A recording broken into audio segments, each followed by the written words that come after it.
We spoke on our strange gallivant around the area earlier with £100 about 3 non-negotiables that you have every single week. What are they?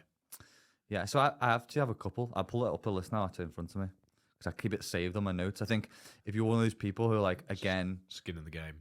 Yeah, it helps me out sometimes save it as my background. And don't get me wrong, there's going to be certain weeks where they don't always happen.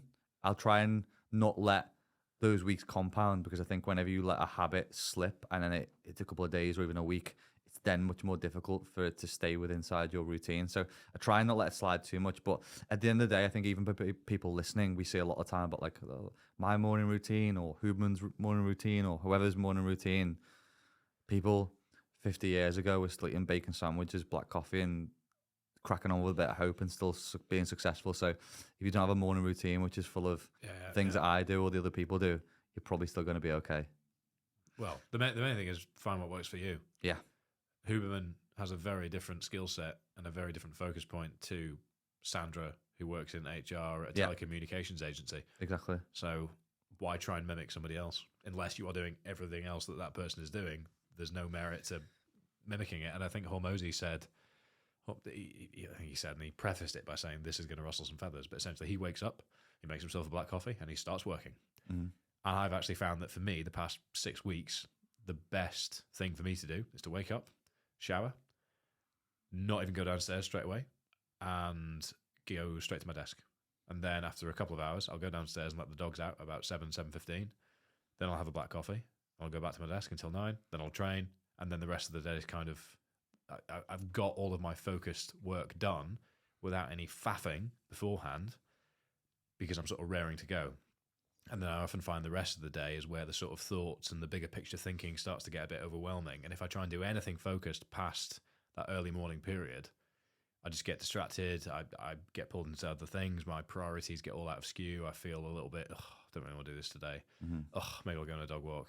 Maybe I'll change my training. Maybe I'll think about something else.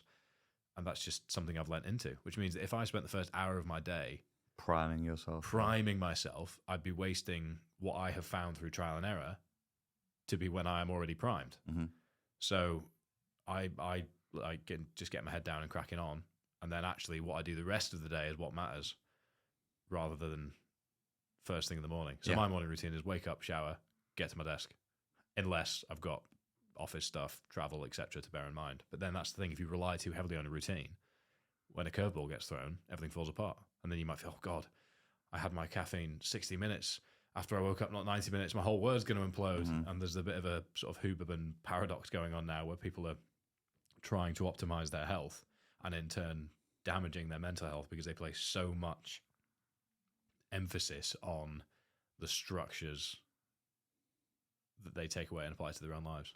I think a lot of people do that. I think we spoke before, even on the walk. So one of our friends, Steph, on Nutty Foodie Fitness, I think she's got a personality where she's very high energy, but also laid back. And I think that definitely ties into being one of her superpowers when it comes to tackling things head on. One of my friends, Harry Akins, who's a GB 100-meter runner, he was telling me a story about how when he went to, I can't remember what Olympic Games it was, and something had gone on with one of the restaurants and they couldn't get the dietary foods that they'd usually have. And a load like the Russian runners or the Jamaican runners or something anyway, they were freaking out because they couldn't get the normal thing, the chicken, rice, whatever. And Harry, before every single race, goes and has the same meal, and it's a Big Mac. Because he knows wherever... Usain Bolt did the same, didn't they? Yeah, wherever they go in the world is going to be a McDonald's. Yeah. And then he doesn't freak out if he doesn't get the set thing, which is a lot of the time, which is placebo. But yeah, I think you can become so focused on like these different things. I think the biggest thing to ask yourself before you're going to take on any morning routine or do anything or take metrics in general, it's just the simple question of why. Why are you taking that metric or why are you doing that thing? Is it because you've seen someone else do it, or is it because it genuinely lends itself to what the end goal might be? That's it. It's essentially reverse engineer your day, your week, your month backwards from what you're trying to achieve rather than engineering it from the front, because you might get in your own way if you spend too much time on the front end stuff, because it's going to get in the way of the actual time required and the commitment required to get to where you want to get to. That's why mine mine aren't always daily. They're like a weekly non-negotiable list, which some of them tie into be daily. So I usually get up. About 6 a.m. sometimes a little bit before. And then the first thing I'll do is read for 15 minutes. I think people get into this notion that they think they need to be doing 30, 40 minutes. Like my focus just isn't good enough to be able to do anything over 15 minutes. I'd rather take 15 minutes solid reading in, highlighting, putting a couple of notes down. And then I'll usually dive into the hardest tasks of the day, being admin stuff, the things that I've really got a focus for to be able to do that. And then after that, my next thing is ice bath. So I've been doing that since January. I started doing it just because after I had the surgery, there's nothing else I could do. It's Something to try. yeah, fuck it, I'll do it. And it's been great for me more so from a mental perspective. And I think if you look at the things that you probably do for your physical and mental health on a week-to-week basis, it could take a couple of hours in exercise. If sitting on my arse for 3 minutes in a cold bath helps me, Right. The main thing is it's so overinflated and so out of control online at the moment, the whole ice bath thing. But essentially, if you're staring at a cold bath thinking, fuck, I don't want to do that, and then you get in, well done. Yeah.